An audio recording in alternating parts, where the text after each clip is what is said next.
Okay. One of the things that we've done in the past is that we've run several events and we've covered different topics.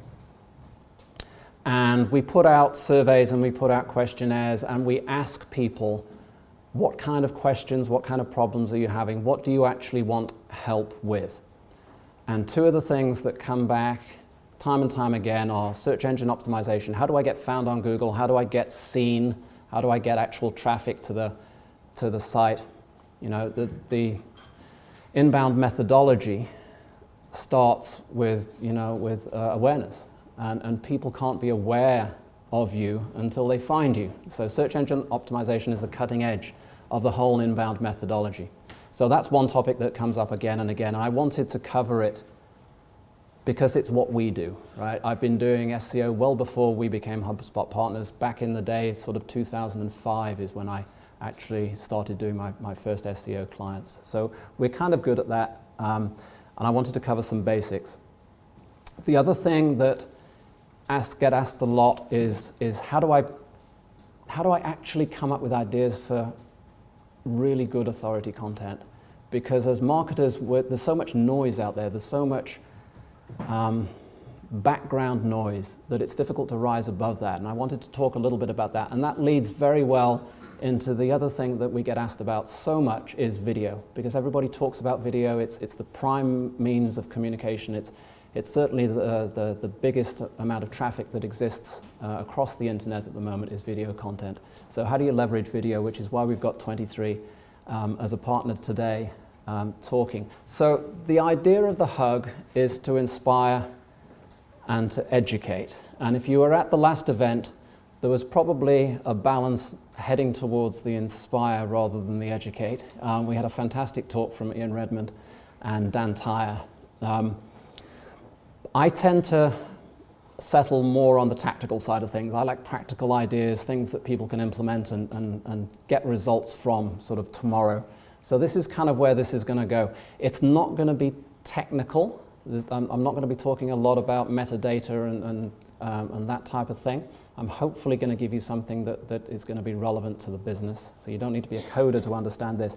But there's lots of misconceptions about search engine optimization and how it actually works. So I want to go back to some basics and I want to talk a little bit about how it all works. This is the inbound methodology that most of us should be aware of: attract, convert, close, delight, turning strangers to visitors, visitors into leads, nurturing those leads until they become customers, and in the latest incarnation, managing those customers with the latest HubSpot software, turn them into promoters, and that drives new strangers back to the site. But that first bit is so important. How do you attract? And here's a horrible statistic for anybody who creates content and publishes blogs and works diligently at their work. 90%, probably slightly more than that, of content that you produce will never be returned by a search engine query. It will not be seen. Yeah? Or it won't be returned by Google, at least. It might be seen if you email people out and that kind of thing.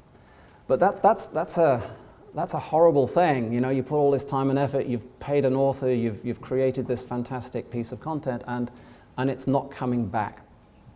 So how does search engines actually work? How do they rank for content? And there's three elements to it. They have to find the content in the first place. They have to analyze that content, figure out what it's all about. And then they have to rank it. They have to figure out of all of the possible results, which one's going to be number one, which one's going to be number two. So you as content creators, you need to build this discovery, relevance, and you do that by creating lots of high quality content, hopefully, on the topics that you want to be known for. And you have to build authority around those topics by getting lots of high quality links back to your website. And that's the key thing that most people actually leave to fate. And it's one of the most important things that you can take away from this talk today. So the three things there are discovery, relevance, and authority. And in Google's words, that translates into crawling, indexing, and ranking. So the discovery stage is Google has these things called bots or spiders. And all they really do is they hop from web page to web page, looking for new web pages, and then they make a great big index. And that's all those things do. They pass it on to what's called a relevance engine. And the relevance engine looks at every single page that's been found and tries to figure out what it's about. Now this is really, really important, and this is where I could dive off into metadata and keyword analysis and keyword density and all those kind of things, but really the way I look at search engine optimization today is look at it as though a person was looking at that page. If it reads well, if it comes over as authoritative, if it's not spammy, if it's not thin content, then it's probably good for Google. The other thing that you really, really shouldn't be doing is you shouldn't be creating content that is not relevant for your business because you think Google might like it, because it's topical, because it's trending. You really need to own your own space. Google is not a person yet. It's heading in that direction. But at the moment, it's a very intelligent algorithm. And you've got to help it as much as you can to understand what it is that you want to be known for. Authority is the hidden secret sauce, if you like. Authority says, well, I understand what this page is about. I understand what this website is all about. I get it that you are whatever you are. But why are you better than those other guys who also seem to be in your space? Why would I put you at number 1 and then at number 2 as opposed to putting these other people at number 1 and number 2? You not hear very much about building authority in terms of quality backlinks. And it's a problem because if you look at the graphs, if you look at the statistics about how you actually get results from an inbound campaign, all those things are spread over 18 months or 2 years. And it's in the last few months of those campaigns that you start seeing growth and you see those graphs going upwards. But I don't think it should take that long. Yeah? And the reason it takes that long is that people publish and pray and that they don't promote. So authority directly impacts ranking strength and vice versa. So the metaphor is with a bookshop. You've got a whole pile of books. Where do you put them on the shelves? Do you classify them by author? Do you classify them by subject? That's your indexing. And then, which ones do you actually put on the bestsellers list? Right? How do you choose from all of those books, which one are you going to actually pick up and put front of shop that actually are the ones that you're going to be pushing the hardest? So how do you determine authority? This comes back to the original Google algorithm back in the day. It fundamentally hasn't changed. There are 600 changes to the Google algorithm every year, but this one really has not changed. And it comes from academia. You know, if you write a scientific paper, and these guys came out of Boston, out of MIT, I think it was MIT, wasn't it? Essentially, they came up with the idea that if you had a research paper, how do you know that paper is better than any other research paper? Well, it is because it's cited in other journals. And the more citations that you get, the higher quality that piece of content is. So if you translate that to a web environment, then those citations translate into links. If you have a link from another site, it counts as a vote to your web page, it counts as a vote to your site, and therefore your site is going to be better than somebody else who doesn't have those votes. So that was in the early days of SEO. That was in the days when you could actually rank by going to an Indian outsourcing agency and buying 1 million external links, and it was all great, and then you could get your site on number 1 overnight. Doesn't work like that anymore, but the fundamental idea is still sound. You still need those links. The difference is that the links now are weighted. So the links themselves have to have authority. So if you have a link coming to you from the BBC, it's going to count much more than a link from your cousin's website that was built yesterday. Yeah? So everything is equal, but some things are more equal than others. Discovery, relevance, and authority are dependent on each other. So you need a balance between all of these things. And this is the thing that's missing in most campaigns. People tend to think all about content. They tend to think that they have to produce so many blog posts a week, and we're all guilty of this. The agencies that are here and Whitehat, you know, this is how we did things back in the day. We would sign a contract with somebody that said, Well, you know, what we're going to do is we're going to produce 3 blog posts for you, maybe 4 a month. We're going to produce some really good content. We're going to publish it out through social media. And at the end of the month and at the end of the quarter, we'd tick off a box and say, yeah, we've done that. We've done our job. But if that didn't actually change the needle in terms of driving revenue, then what was the point? There is no correlation between the frequency of posting and your ranking.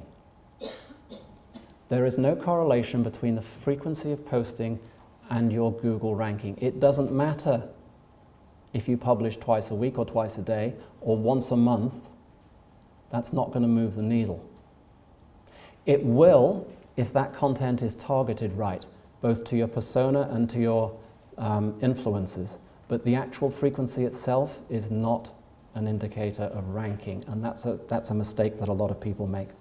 Marketers are really, really guilty of this, not just agencies. They're guilty of being busy. They're guilty of just being busy, writing content. I've produced so many blog posts, I've done all this tweeting, I've done this social media, and they think that's their job. The job of a marketer is to generate sales qualified leads for the business, to pass those over to the sales teams, and the sales team's job is to take those leads and close them, and then to provide feedback back to the marketing department to tell them about the quality of those leads. And you get a positive reinforcement loop in place that can actually drive revenue. That's how a marketing and sales team should work together. That's not how the way that most businesses actually work. So the important thing here is these 2 things. If your content isn't relevant, then it has little chance of ranking, no matter how credible it is. And if your website isn't credible, then it has little chance of ranking, no matter how relevant it is. So what practical approach does that mean? What does it mean for your business? I would say if you're a starter, and this is dependent on your own journey, where you are, whether you're a large organization, whether you're small. If you're starting out, there is a danger, like I say, of just being busy producing tons and tons of content. You do need some. You absolutely need some, because without it, you're not going to rank. I am one for statistics. Here's an interesting one. The average length of a blog post produced today is probably around 400 to 600 words in length. That's kind of the typical blog post that people are churning out. The average length of a page returned on the first page of a search ranking is 1,500 words. The average length of a page in the first 3 results from Google is 2,500 words. You need to produce long-form content, and that content needs to be quality. And I would say it is better to produce one really good long piece of content than it is to produce 5 or 10 shorter pieces. There's a couple of industry experts who talk about this. There's several people I follow. One is a guy called Brian Dean, who is one of the leading SEO experts. There's many of them out there, but Brian is somebody I particularly like. And one of the reasons I like him is he gives very, very practical advice. And if you look at how he has built his site and how he ranks against other SEO companies, because that's what he does, he doesn't write that much. He's maybe written 30 or 40 blog posts in the last year. Yeah? And if you compare that to the prolific content of companies like HubSpot and others, it's incredible that he does so well. But if you look at every single blog post that he produces, it's outstanding.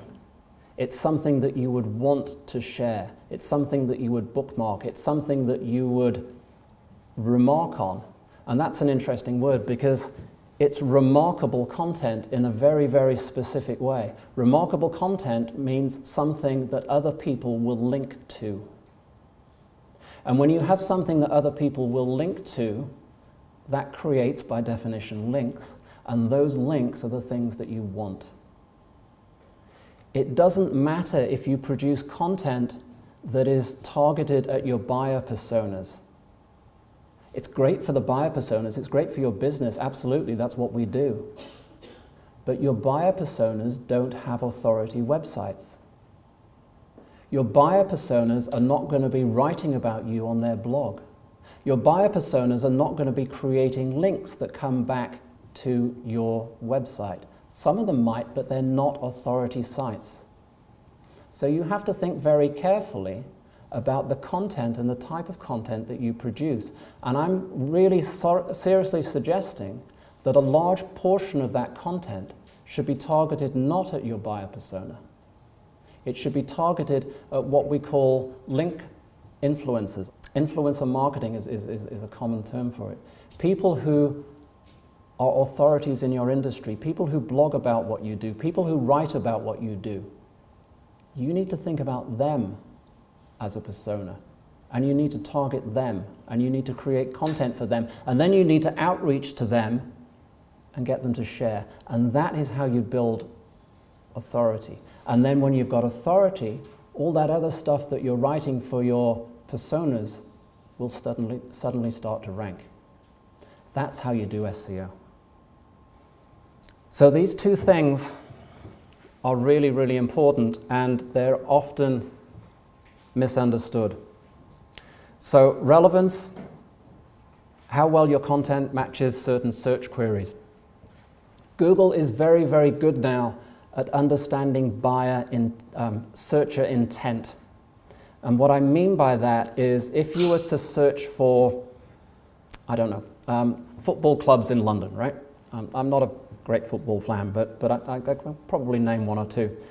And if you were to type that into Google, I would guess that you would actually get a list of football clubs in London. So you might get Chelsea, you might get Tottenham, or you might get whoever.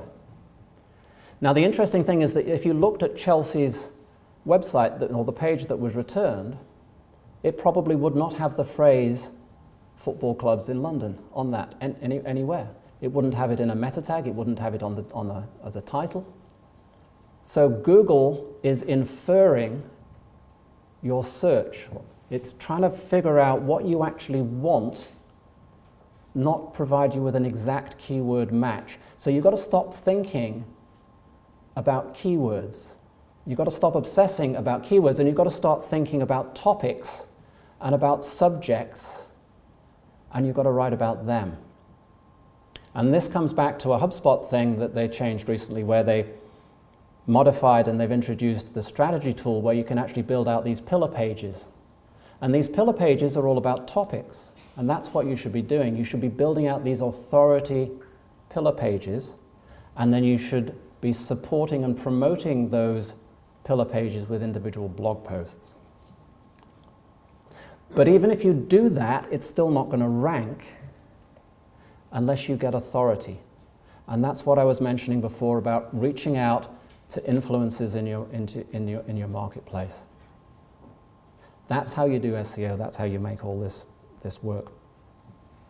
I'm kind of obsessive about this, so if I repeat myself, I do apologize. But create compelling, unique, high-quality content that people naturally want to link to. Tell people about your content so that they can find and link to it.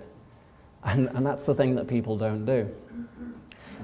Standard procedure, if you follow any of the HubSpot training courses, is that you create a blog post, you tick all the SEO boxes that are on the left side, you make sure that your titles have a keyword in it, your images are SEO friendly, that it all kind of hangs together really well.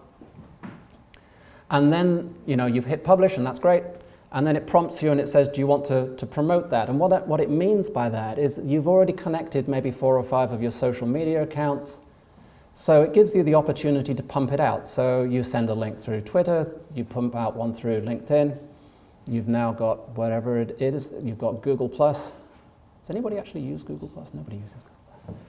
You put it out through Google+. You put it out through Instagram. And that's it. Work done, right? Go home. That is not work done. That is not go home. You have not started to promote. You need an entire campaign to get people to see that. Yeah, you could send it out through an email to your email list, but that email list is people that already know you. They're already signed up. Hopefully you're GDPR compliant and they tick their box. But those are people who already know you. That's not going to be finding new people to add to your list. So how do you do that? You have to reach out. You have to reach out, you have to research those influences in your marketplace, and you have to find ways of influencing the influencers. And there's ways that you can do that. You can look at what they write about. You can look at the subjects that they talk about. You can actually phone them up. Here's an idea. Phone them up. Talk to them. Say that you're going to be doing a survey. Say you're going to be writing a post. Ask them what they would like to see. Create content that is remarkable, that is worth remarking on. And then you have this balance between relevance and authority. So relevance is high quality, relevant content. We've talked to death about that. Everybody talks about that. Building authority is what gives you speed. It will cut your rankings, it'll improve your growth by factors of 10. You can do in months what could potentially take 18 months. So a little bit of sort of small advice here in terms of your existing organization. So if you're already well established, if your name is well known, if you're talked about, if people are already linking to you, if you've got domain authority, then that's fine. You go back to old school publishing. You create more content. You obviously look at the search engine statistics around keywords and everything else, because it will rank, because you have the authority. But if you're creating tons of content and you're effectively a startup, if you're trying to break in, then don't create more. Focus on building authority as well. Find out who the people are, who are the influencers in your space, and get them to write about you or at least reference you. I've mentioned this before, you don't build authority through volume, you build it through high quality backlinks. But you need the quality content in the first place to get those backlinks. Yeah, nobody's going to link back to you just because you've written a 3,000 word article which you think is wonderful. Yeah? It has to be wonderful. It has to be remarkable. This is not something that you can knock out over a weekend. You have to either hire quality copywriters, journalist level writers. Here's another idea.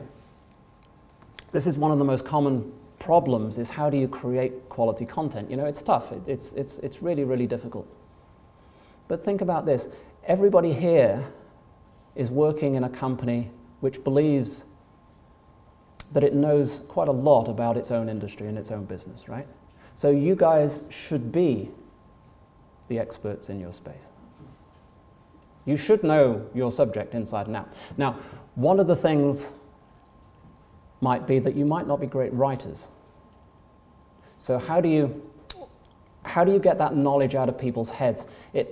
Knowledge in reasonably large organizations can actually be quite diversely spread. It can be the CEO, it can be the CTO, it could be the head of sales, it could be the support team who have that knowledge. And if you're going to get a sales guy to write a 3,000 word blog article, then good luck to you, right? It's not going to happen. Here's a way to do it. You buy him a coffee, you buy him a beer, and you sit him down in front of an iPhone, and you talk to him, you interview him, and you put it on video. This is me trying to bring the whole thing back to video, right? That's the theme of it. You put it on video.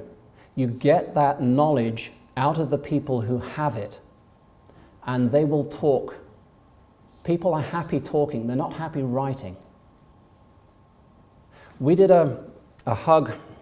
I'm not sure if many of you were here for the last one where Dan Tyre came over from Boston. He's employee number 6 at HubSpot, I think.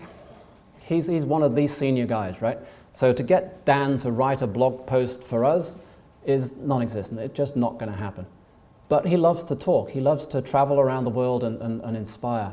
So I gave him 2-hour slots to stand up on this stage and to talk. And he gave a fantastic, detailed breakdown of how to do inbound sales, how to link the sales and marketing teams together. Slides, presentation, it was wonderful. What do you think we did with that? Yeah, we obviously videoed it, right? So you've got access to that. You can watch it. You can learn. We transcribed it. We put it through a system called Temi. I think it's Temi, which will just take that video and turn it into text. It turns it into pretty crappy text, but it turns it into text, right? It's a starting point. You then give that to a copywriter. They don't have to be a journalist level copywriter. They just have to be reasonably good. And they go through it and they turn it into proper English. They illustrate it. We took his slide images, we put it into the blog post. We put in proper headings. We put in references whenever he made references. We took out the ums and ahs that everybody uses when they talk and stand up in front to speak like this. We cleaned up that text. We took out specific quotes. We put in bullet points. We put in illustrations. We spent probably several days cleaning that thing up and turning it into a blog post. 20,000 words is that blog post. Yeah? And that, for SEO value, is huge. You can do the same thing. You don't need to run a conference to do that. You can do it as a Skype interview. You can interview your customers. You can interview experts in your industry. You can interview your own staff, and that will give you enough content for an entire year. Yeah? We took that, obviously we turned it into a blog post. We gave it to another author who rewrote it and summarized it, turned it into essentially a 1,000-word, 1,500 word summary. We turned that into a blog post, into an ebook. We put the slides up onto SlideShare. We took the audio, we put it into a podcast, and we're still extracting all of the different social media tweets that we can from 20,000 words. So you think about the volume of content, quality content, that you can get from just your own team. You don't need to hire some outsourced copywriter to create content for you. You've got the expertise and you've got the knowledge. The important thing with all of these things, and it's a HubSpot obsession as well, is that whatever you do, you need to measure, because you can't improve anything unless you actually keep track of it and you put some metrics around it. So you need to look at the links that you're creating. You need to make sure that your domain authority is increasing.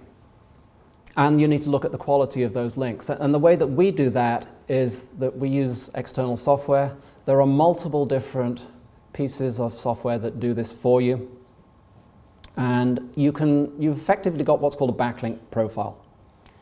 So this is a list of all of the different sites that link to your site and the authority of those sites. So the number of unique domains is really, really important. So although it would be great to get a link from the BBC, if you had 500 links from the BBC and nothing from anybody else, that wouldn't be, well, it would be still pretty good, but it would be much better to have a more diverse split. Yeah. So the number of domains is important as well, and the quality of those links. Here are some tools. These are the standard ones that everybody sort of uses in the industry. Moz Majestic, Ahrefs, and SEMrush. Moz is really useful because it has a free site tool called Open Site Explorer that you can use. I'll go back one. The one that we actually use is Ahrefs. They're all pretty much of a muchness. Ahrefs, I believe, has the largest database of company websites of any of them. I think it's second only to Google in the number of sites that it's crawled. So there's a massive amount of data. If you're a moderate-sized company, you need to pay for this stuff and use it. Not sure of the exact number, but it's about £700 a year for Ahrefs. But you can get by with some of the free ones initially. So what type of content should you create? We spoke about the buyer persona. This is the standard methodology that you're going to be hearing from HubSpot and on all of the other agencies and ourselves included. You create content that the buyer persona, you need to be solving problems for your buyers, essentially. So this is, you will all have seen the standard personas. I don't need to teach you this, hopefully. But the other thing is when you're talking and thinking about search engine optimization, and this is the mistake that a lot of people make, is that when they think about keywords, they think about the products and services that they produce, and that's where they start. So if I'm a plumber in Croydon, then plumbing in Croydon is probably, the thing that's on top of my mind. And if you go to an SEO company, that's what they'll sell you. They'll sell you a package that is based around the keyword plumber in Croydon, right? But your buyer persona goes through different stages of awareness before they actually engage with you. And those different stages, they're going to be deploying different search terms into the internet. And you've got to understand what those terms are. Awareness, consideration, and decision. Awareness, they don't even know that they need a plumber yet. Maybe there's a damp patch in the ceiling and then they're not quite sure what it is, right? So they might be Googling damp patch in the ceiling. And you don't rank for that because you've done, plumber in Croydon. So you've got to understand your buyers. You've got to understand the different stages that they go through. So that gives you a grid, that gives you a metric. The buyer against the different stages. And then you can do your keyword research against each of those things. And then you build pillar pages around each of those things, and that gives you a content strategy for the whole year. And that's what you write about. But like I say, that's only one part of the problem. You need to also do your influencer.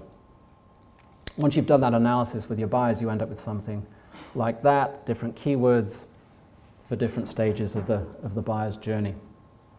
So best practice, use your buyer personas, use your buyer's journey, create marketable content, and leverage the content. HubSpot last year came out with their strategy tool, and it's nice because we've been talking, and Edwin knows this, we've been talking about pillar page content for many years. I mentioned a guy called Brian Dean. He actually coined the term skyscraper page, and that's a precursor to what is now known as a pillar page. I think skyscraper is a better idea because it's a kind of long and tall. It gives you the visualization of a long, massive piece of content that's really an authoritative piece. So in the olden days, and I'm talking sort of 2016 here, this is how you did SEO. You did your keyword research, and then for that keyword you would write a blog post, and then you'd write another blog post. So to use the plumber example, you'd write a blog post about plumbing in Croydon, and then you'd write another one about Croydon plumbing, and then you'd write another about the best plumber in Croydon, and it would be really horrible. It would be really horrible, and that junk just fills up the internet. Yeah. But that's how you had to do it, because Google itself was focused on individual keywords. And you could only really rank one page for one keyword, so you needed lots of pages, and they were all more or less the same. And it was really not nice for the user. So the new world of SEO is around core topics, and this is much, much better. It's better for you, and it's better for your visitors, because what you can do now is you can write one authoritative piece. This is your pillar page, this is your core piece of content, and you write it with all of your knowledge and all of your experience, and you put it into that strategy tool in HubSpot, and you make it a key part of your website. This is important as well. Don't make your pillar page a blog post. Make it linkable from the home page. Make it part of your site structure. Think of a pillar page as a book, a summary, if you like, of your thoughts on a particular subject that goes into it in quite an amount of depth. Well illustrated, well referenced, something that you would be happy to share with your family and friends and say, look, I wrote that. Yeah? And then you go further. You take each of those chapters in your book, your pillar page content, and you expand them in blog posts. and you make links from those blog posts back to that core page, and you make link from those core page back to those blog posts, and you create this little network thing going on that Google loves, and you end up with this like mini Wikipedia, which says to Google that I know this subject, I know it inside and out, and this proves that I do. So this is how you tell Google that you're an expert in your subject.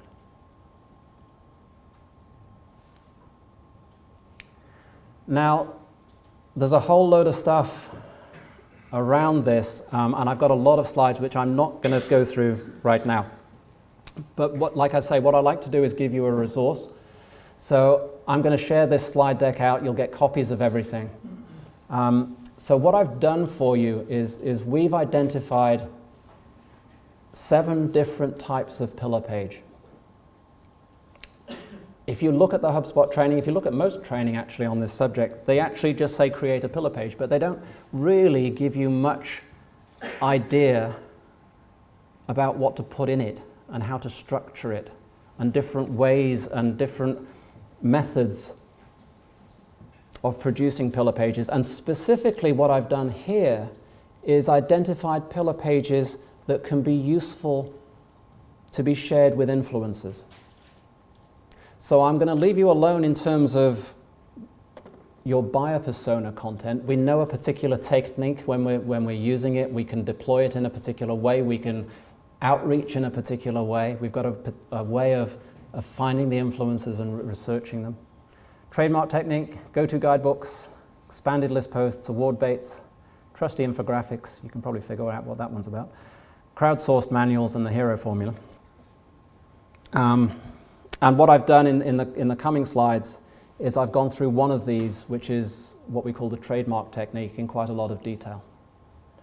And the basic idea here is that once you've researched your influencer and you've figured out what's missing or what they might be writing about, you go off and you create content that's really targeted at them with the idea of them publishing it. This gives you a structure of creating some content that they will love, and it gives them reasons to publish it. I'll just delve into a couple of these slides and then I'm going to wind up. Trademark technique is really all about utility. Obviously creating positive emotions and storytelling. You've got to set yourselves up as your industry leader. You've got to prove that you're the industry leader. One good way of doing that, classic way of doing that in fact, is to look for out-of-date content. There's probably a lot of things that have been published in your industry that are referenced by loads of people, but are just old. Yeah, they're out of date. They may be referencing trends that are no longer true. If you can find out what that topic is, you can research it. You can take an old article that might be 3 or 4 years old. You can rewrite it, re-research it, produce something that is up to date and authoritative. I'm having problems saying that today. And then you can go back to all of those people who've linked to that old article and you can say, look, this thing is now the leading authority on the subject that you've been talking about all this time. We've written something that brings it up to date. We are now the authority in this space, and they will thank you for it. And a lot of them will actually change their old links, which are getting strong authority, and they'll point to your stuff. Now, the other interesting thing is when people do this, when they ask for these links, they ask for the references, they often go, well, can you put this keyword in the link? Can you use my favorite keyword? Don't do that. All you want is a link. The best link from an authority is actually just your domain name, your brand name. It needs to be non-spammy. It needs to be just natural, 100%. Because what you're after is you're not after keyword ranking. You're after authority. They have an authority site, and you just want to steal a little bit of it for yourself. Once you've built up your own authority, you will start ranking for the content that you've created on your site. So your authority is through your link creators, and then the actual keywords that you rank for are all those pillar pages and those blog posts that you're creating. So I'm actually going to wind up and stop here. Like I say, there's a whole load of stuff which I'm going to not talk about, but I will share. So you managed to catch all of that, I'm sure. There you go.